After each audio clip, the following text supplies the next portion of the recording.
नमस्कार दोस्तों, आप सभी लोगों का अपने इस YouTube चैनल में स्वागत है। मैं रामानंद आप सभी लोगों का तहे दिल से स्वागत करता हूं।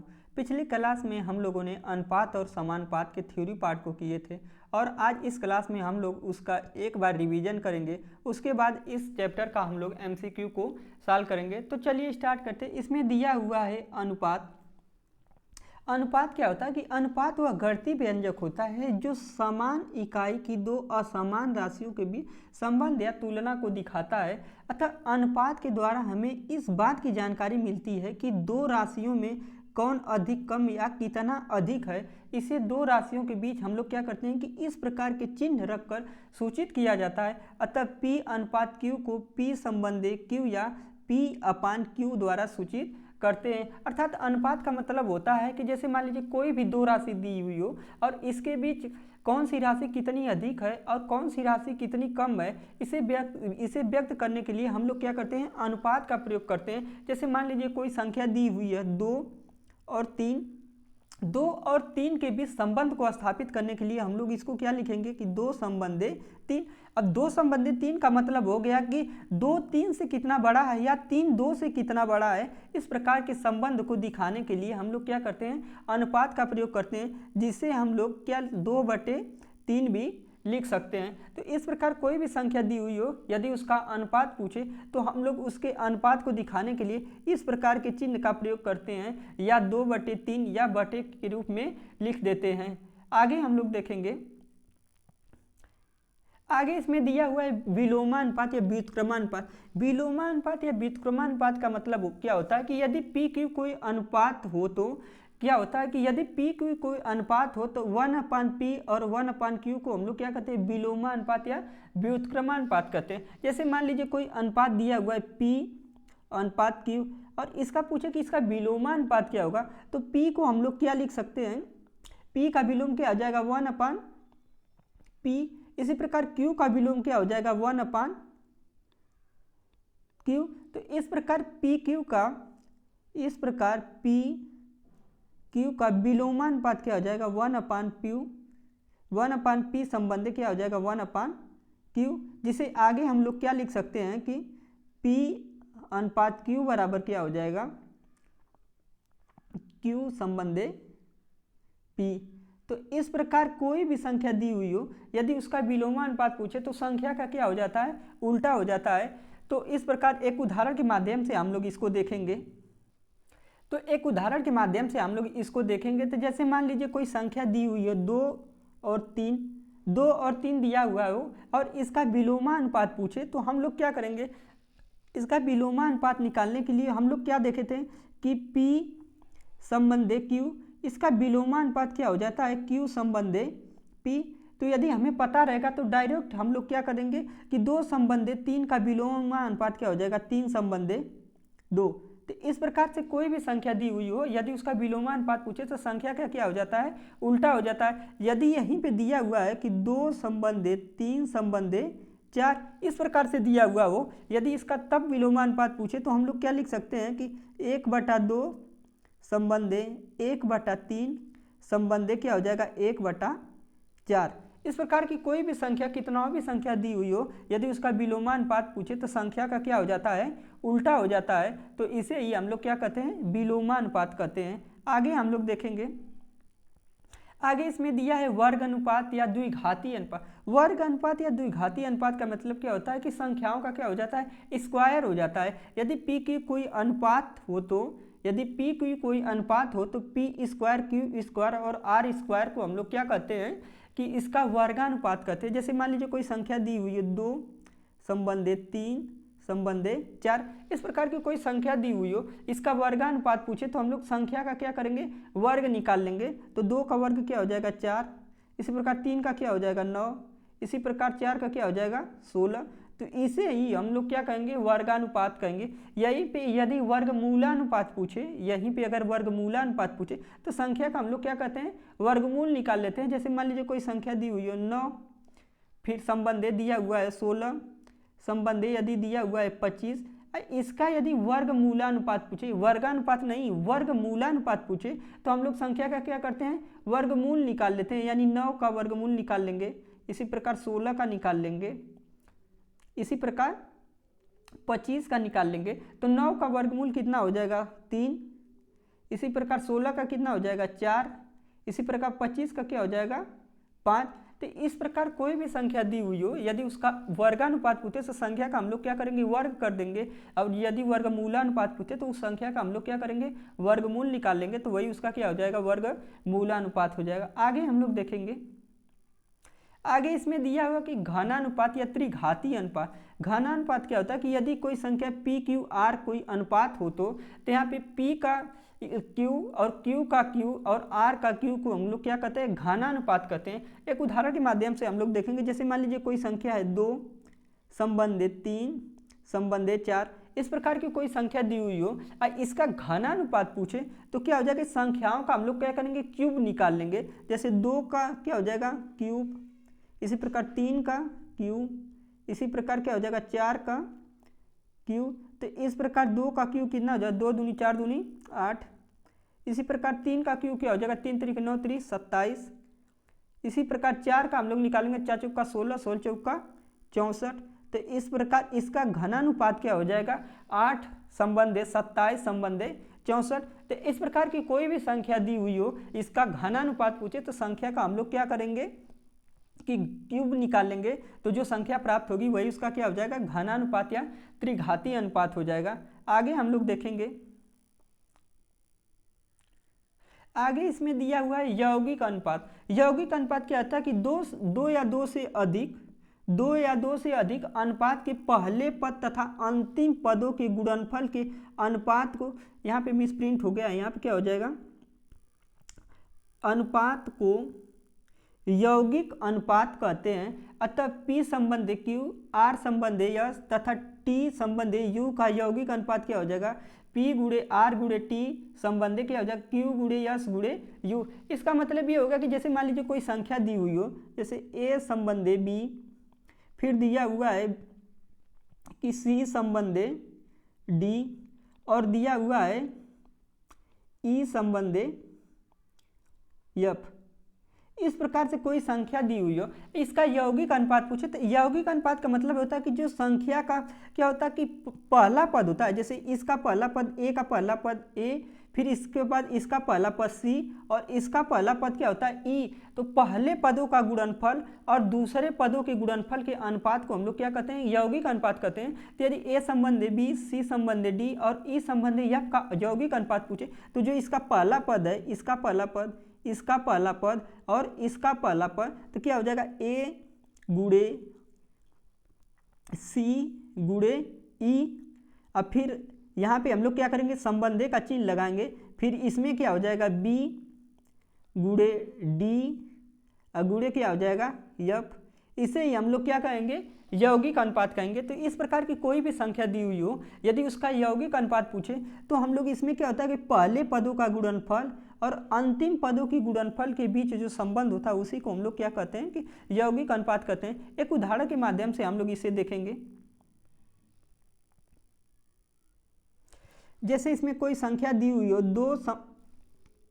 जैसे इसमें कोई संख्या दी हुई हो 2 संबंधे 3, 4 संबंधे 5 और दिया हुआ है 6 संबंधे 7।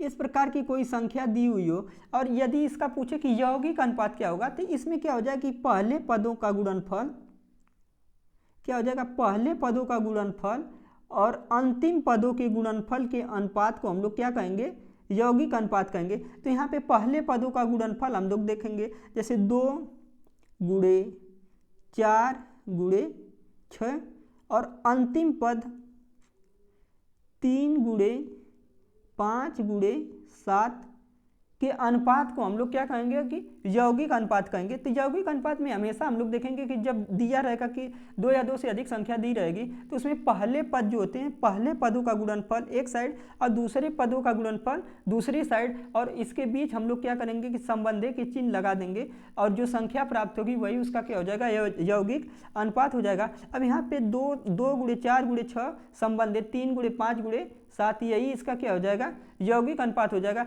अब इसका गुणनफल निकाल लेंगे तो कितना हो जाएगा 6 चौका यहाँ पे कितना हो जाएगा 2 गुणे 6 चौका कितना हो जाएगा 24 और संबंधे यहाँ पे कितना हो जाएगा कि 3 गुणे 35, आगे हम लोग करेंगे तो यहाँ पे कितना हो जाएगा 48, यहाँ पे कितना हो जाएगा 5 3 15, 3 3 9 1 10।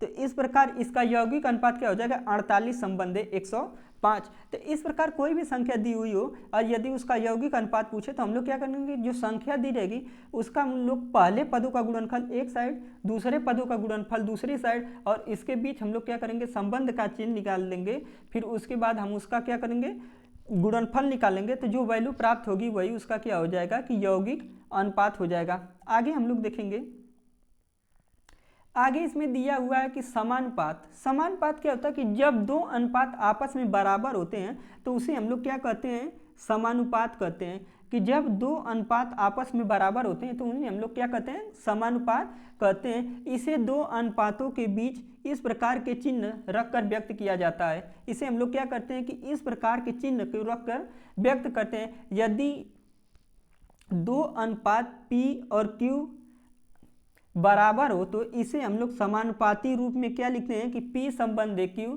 संबंधे R संबंधे क्या होता है यस। जैसे मान लीजिए कोई अनुपात दिया हुआ है, जैसे A संबंधे B और C संबंधे D, इस प्रकार का कोई अनुपात दिया हुआ हो, जैसे A संबंधे B और C संबंधे D, इस प्रकार का कोई अनुपात दिया हो और यदि A अनुपात क्या हो कि समान हो तो हम लोग इसके क्या करेंगे कि इसे व्यक्त करने के लिए क्या करेंगे A संबंधे B, फिर क्या करेंगे संबंधवान, इसको हम लोग क्या कहते हैं संबंधवान C संबंधे D।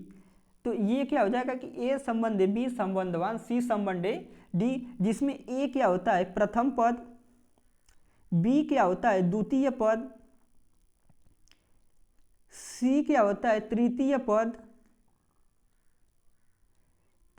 पद और D क्या होता है चतुर्थ पद। D क्या होता है चतुर्थ पद। तो इस प्रकार क्या हो जाएगा कि यदि दो अनुपात आपस में क्या हो बराबर हो या समान हो तो इस प्रकार के अनुपात को व्यक्त करने के लिए हम लोग क्या करते हैं संबंधवान चिन्ह का प्रयोग करते हैं। इस प्रकार A संबंधे B बराबर क्या हो A संबंधे B संबंधवान C संबंधे D। आगे हम लोग देखेंगे, आगे इसमें दिया हुआ सतत समानुपात क्या होता है कि सतत समानुपात क्या होता है कि जब तीन राशियां इस प्रकार से हो कि पहली और दूसरी राशि के बीच वही अनुपात हो, जो अनुपात दूसरी और तीसरी राशि के बीच हो, तो यह तीनों राशियों के बीच क्या होता है सतत अनुपात क्या होता है। सतत अनुपात क्या होता है कि जब तीन राशियां इस प्रकार से हो कि पहली और दूसरी राशियों के बीच वही अनुपात हो, जो अनुपात दूसरी और तीसरी राशि के बीच हो, तो यह तीनों राशियां सतत समानुपात क्या होती है, यह तीनों राशियां क्या होती है सतत समानुपात होती हैं। जैसे ए बी तथा C में A और B का अनुपात B और C के अनुपात के क्या हो बराबर हो, तो इस व्यंजक को हम लोग क्या करते हैं सतत समानुपात करते हैं। यानी A संबंधे B बराबर B संबंधे C दिया हुआ हो तो A संबंधे B बराबर क्या हो जाएगा B संबंधे C। इस प्रकार B स्क्वायर बराबर क्या हो जाएगा AC। इस प्रकार B स्क्वायर बराबर क्या हो जाएगा AC। सतत अनुपात का मतलब होता है कि जैसे मान लीजिए कि जैसे कोई संख्या है, जैसे 3 संबंधे 4 और 5 संबंधे 6, इस प्रकार की कोई संख्या है और इसका कहने का मतलब है कि जैसे A और B का जो अनुपात है B और C का अनुपात यदि आपस में बराबर हो तो इस प्रकार के अनुपात को हम लोग क्या कहते हैं सतत समानुपात कहते हैं। सतत समानुपात का मतलब होता है कि जो यहाँ पे B होता है वो क्या होता है कि यहाँ पे जो B हो यहाँ के B में क्या होना चाहिए कॉमन होना चाहिए। तो इस प्रकार के अनुपात को हम लोग क्या कहते हैं सतत अनुपात कहते हैं, जिसमें B स्क्वायर बराबर क्या होता है AC, जिसमें B स्क्वायर बराबर क्या होता है AC, जिसमें क्या होता है कि जो एक संख्या होती है जो दोनों अनुपात में क्या होती है कॉमन होती है। तो इस प्रकार के अनुपात को हम लोग क्या कहते हैं सतत अनुपात कहते हैं। एक उदाहरण के माध्यम से हम लोग देखेंगे इसे।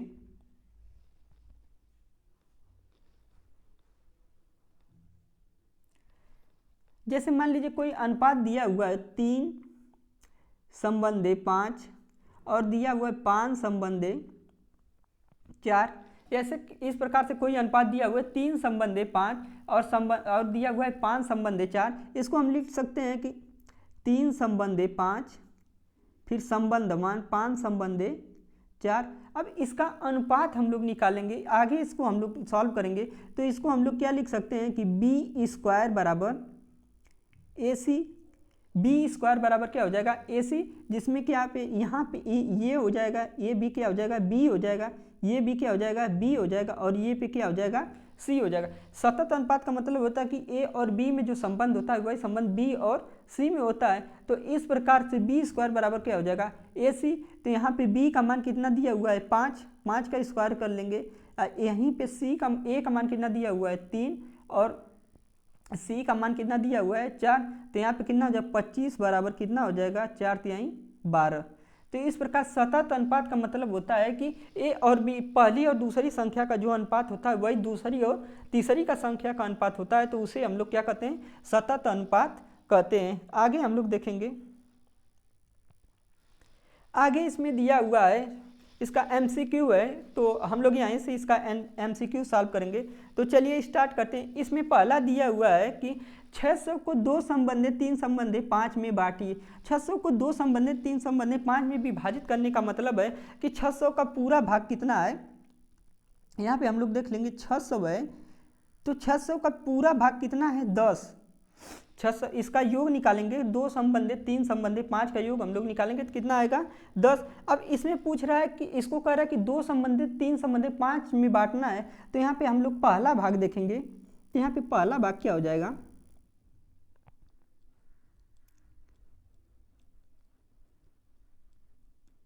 यहाँ पे पहला भाग हम लोग देखेंगे। तो पहला भाग क्या होगा 600 गुणे, अब यहाँ पे कितना पहला भाग कितना है 2/10, क्योंकि 600 का 2/10वां भाग क्या हो जाएगा 2/10। तो इस प्रकार पहला भाग कितना हो जाएगा, इसको इससे काट देंगे तो कितना हो जाएगा 6 दूनी 12 120। तो इस प्रकार इसका पहला भाग कितना आ जाएगा 120। इसी प्रकार दूसरा भाग हम लोग देख लेंगे।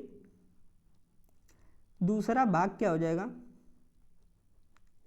दूसरा भाग बराबर हो जाएगा, यहाँ पे करें 600 का कितना हो जाएगा 3/10। दूसरा भाग इसका कितना है 600 का 3/10, यानी 600 का 3/10।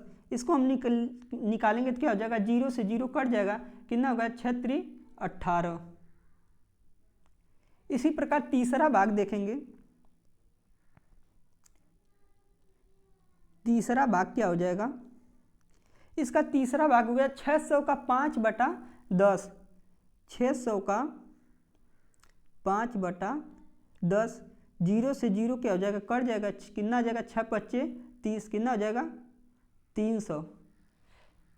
इस प्रकार कोई भी संख्या दी हुई हो, यदि उसका भाग पूछे कि इसको क्या करना है कि संख्याओं में क्या करना है बांटना है। जैसे मान लीजिए यहाँ पे दिया हुआ है 600 को 2 संबंधित 3 संबंधित 5 में बांटना है। इसके कहने का मतलब ये है कि 600 का पहला भाग जैसे क्या हो जाएगा कि पहले इसका पहला भाग क्या है कि 2 का 10 का क्या है दूसरा हिस्सा है। इसी प्रकार तीसरा है, इसी प्रकार क्या है चौथा भाग है। तो इसे निकालने के लिए हम लोग क्या करेंगे, पहले ये जो अनुपात दिया है इसका हम लोग क्या करेंगे योग निकाल लेंगे। और इसमें पहला भाग क्या हो जाएगा कि 2/10, क्योंकि 600 का 2/10वां भाग इसका क्या हो जाएगा पहला भाग हो जाएगा। इसी प्रकार इसका दूसरा भाग क्या हो जाएगा 3/10। 600 का 3/10 क्या हो जाएगा इसका दूसरा भाग हो जाएगा। इसी प्रकार तीसरा भाग इसका क्या हो जाएगा 600 का 5/10 इसका क्या हो जाएगा तीसरा भाग हो जाएगा। इस प्रकार का कोई भी संख्या दी हुई हो, यदि अनुपात के रूप में दिया हुआ हो और कोई संख्या दी हुई हो, तो पहले हम लोग क्या करेंगे कि जो अनुपात है उसका हम लोग क्या करेंगे योग निकाल लेंगे। उसके बाद हम लोग क्या करेंगे संख्याओं को उस आधार पे बांट देंगे जिस आधार पे दिया हुआ होगा। आगे हम लोग देखेंगे नेक्स्ट क्वेश्चन इसमें दिया हुआ निम्नलिखित का मध्यानुपात ज्ञात कीजिए। मध्यानुपात का हम लोग सूत्र पढ़े थे कि बी स्क्वायर बराबर क्या होता है AC। मध्यानुपात का सूत्र क्या होता है बी स्क्वायर बराबर क्या होता है AC, अर्थात b बराबर हम लोग क्या लिख सकते हैं √AC, अर्थात क्या हो जाएगा बी स्क्वायर बराबर क्या हो जाएगा √AC। और इसमें पहला दिया हुआ है कि 3 और 27 का क्या करना है मध्यानुपात ज्ञात करना है। तो इसमें a बराबर कितना दिया हुआ है 3 और b बराबर कितना दिया हुआ है 27, अरे c बराबर कितना दिया हुआ है 27। और इसका मध्यानुपात निकालेंगे तो हम लोग क्या करेंगे कि b बराबर क्या हो जाएगा क्या हो जाएगा 3 गुणे क्या हो जाएगा 27।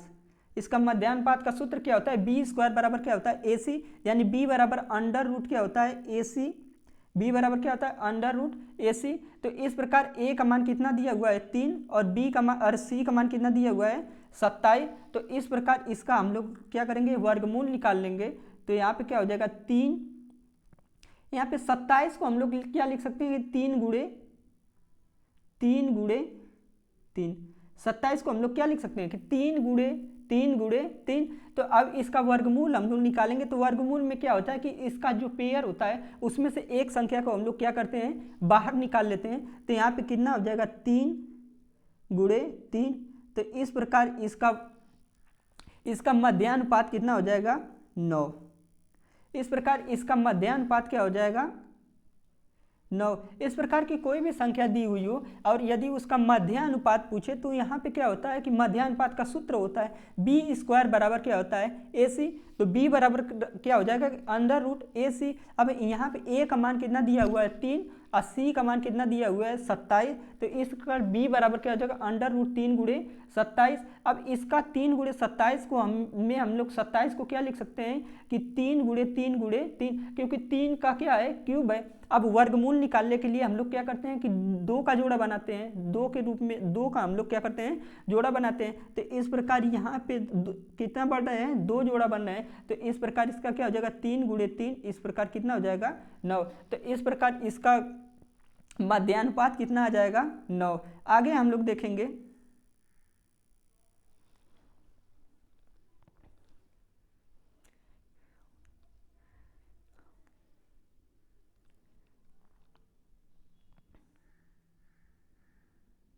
आगे इसी में दिया हुआ है कि 1/4 और 1/16 का क्या करना है मध्यानुपात ज्ञात करना है। तो इसमें भी a बराबर क्या हो जाएगा 1/4 और b बराबर क्या हो जाएगा अरे c बराबर कितना हो जाएगा 1/16। तो इसका भी मध्यानुपात b बराबर क्या हो जाएगा अंडर रूट a गुणे c। अब यहाँ पे a का मान कितना दिया हुआ है अंडर रूट 1/4 और फिर गुणे अंडर रूट 1/16। अब यहाँ पे 1/4 जो है क्या है कि 1/2 गुणे 1/2 का क्या है गुणनफल है। तो इसको हम लिख सकते हैं कि 1/2 गुणे 1/2, इसी प्रकार लिख सकते हैं 1/4 गुणे 1/4। क्योंकि क्या कि यहाँ पे इसको हम लोग क्या करेंगे कि 2 को लिख सकते 4 को लिख सकते हैं 2 दूना 4 और 16 को लिख सकते हैं 4 चौका 16। अब यहाँ से हमें क्या प्राप्त हो जाएगा 1/2 गुणे 1/4। तो इस प्रकार क्या आ जाएगा 1/8। तो इस प्रकार इसका मध्यानुपात कितना आ जाएगा 1/8। इस प्रकार से कोई भी संख्या दी हुई हो और यदि उसका मध्यानुपात पूछे तो हम लोग क्या करेंगे कि बी स्क्वायर बराबर ए सी के फार्मूले से हम लोग क्या करेंगे इसको सॉल्व कर लेंगे। आगे हम लोग देखेंगे आगे इसमें दिया हुआ कि ए संबंधे बी बराबर कितना दिया हुआ है 3 संबंधे 4 तथा बी संबंधे सी बराबर दिया हुआ है 5 संबंधे 12 हो तो ए संबंधे सी और ए संबंधे बी संबंधे सी ज्ञात करें। तो यहाँ पे पहला दिया हुआ है कि ए संबंधे सी। तो यहाँ पे हम लोग क्या लिख सकते हैं कि ए संबंधे बी बराबर कितना दिया हुआ है कि 3 संबंधे 4 और दिया हुआ है बी संबंधे सी बराबर कितना दिया हुआ है 5 संबंधे 12। तो आगे इसमें हम लोग क्या लिख सकते हैं कि ए संबंधे बी को हम लोग क्या लिख सकते हैं 1/b, जिसको हम लोग क्या लिख सकते हैं 3/4। इसी प्रकार बी संबंधे सी को हम लोग क्या लिख सकते हैं b/c, जिसको हम लोग लिख सकते हैं 5/12।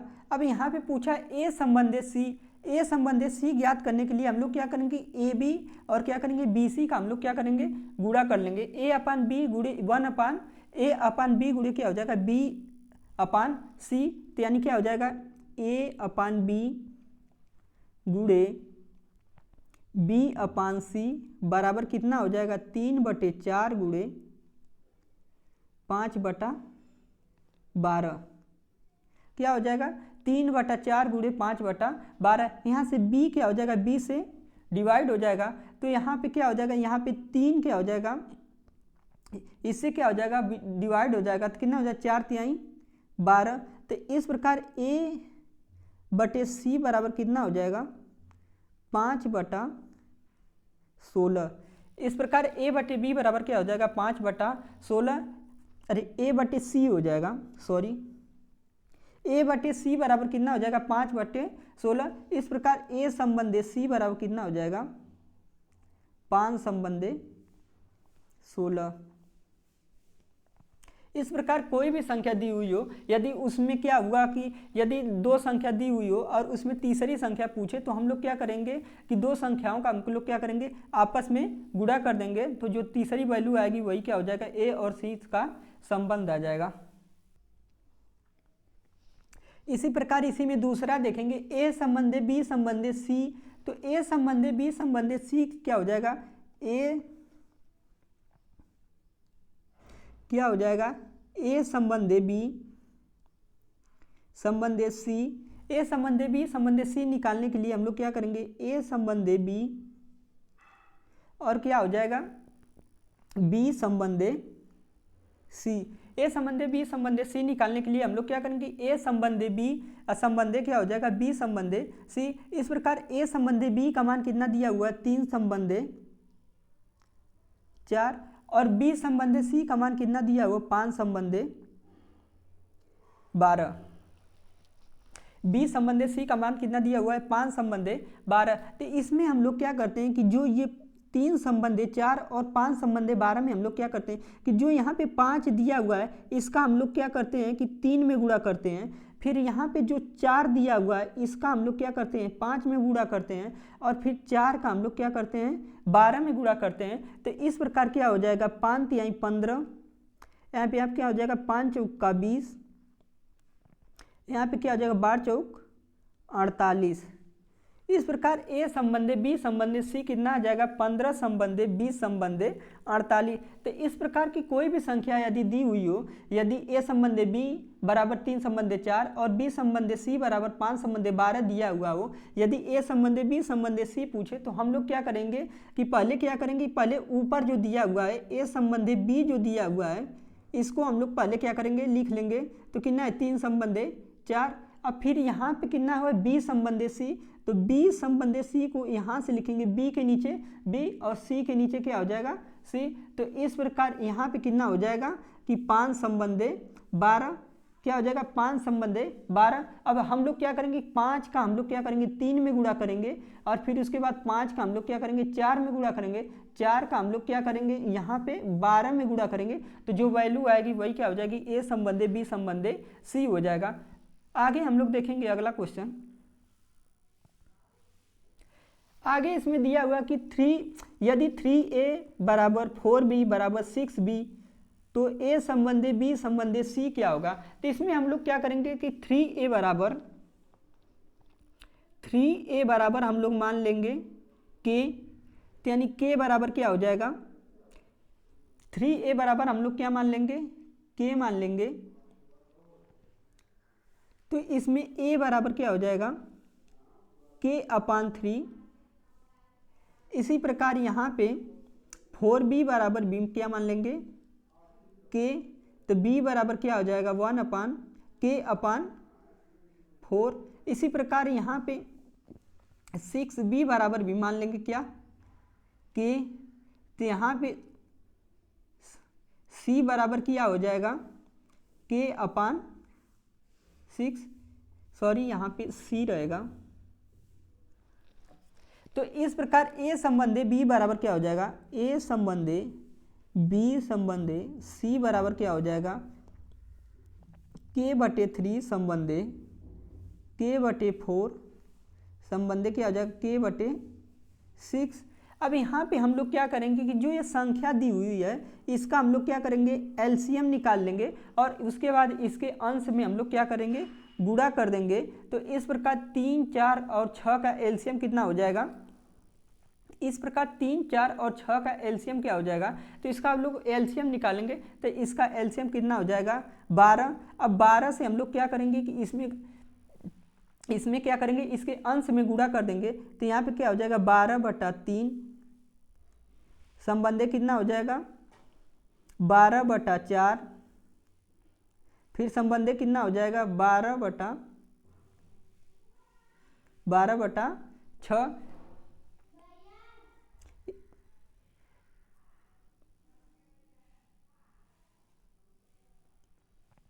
क्या हो जाएगा 12/6। अब हम लोग क्या करेंगे 3 से 12 को डिवाइड कर लेंगे तो कितना हो जाएगा 4, फिर यहाँ पे कितना इसको डिवाइड कर लेंगे तो कितना हो जाएगा 3, फिर इसको डिवाइड कर लेंगे तो कितना हो जाएगा 2। तो इस प्रकार ए संबंधे बी संबंधे सी बराबर क्या हो जाएगा, इस प्रकार ए संबंधे बी संबंधे सी बराबर कितना हो जाएगा 4 संबंधे 3 संबंधे 2। इस प्रकार ए संबंधे बी संबंधे सी बराबर क्या हो जाएगा 4 संबंधे 3 संबंधे 2। इस प्रकार की कोई भी संख्या दी हुई हो, यदि इस प्रकार से दी हुई हो, यदि उसका संबंध के रूप में यदि इस प्रकार से क्वेश्चन पूछे तो हम लोग क्या करेंगे कि पहले 3a बराबर हम लोग क्या मान लेंगे k मान लेंगे। इसी प्रकार b बराबर भी हम लोग क्या करेंगे k मान लेंगे। इसी प्रकार c बराबर भी हम लोग क्या करेंगे k मान लेंगे। फिर यहाँ पे a बराबर क्या हो जाएगा k/3, b बराबर क्या हो जाएगा k/4, फिर a संबंधे b संबंधे c बराबर क्या हो जाएगा k संबंधे k/3 संबंधे k/4 संबंधे k/6। फिर उसके बाद हम लोग क्या करेंगे कि जो इसका क्या करेंगे हर का एलसीएम निकाल कर हम लोग क्या करेंगे अंश में गुणा कर देंगे। उसके बाद जो वैल्यू आएगी वही इसका क्या हो जाएगा मान हो जाएगा।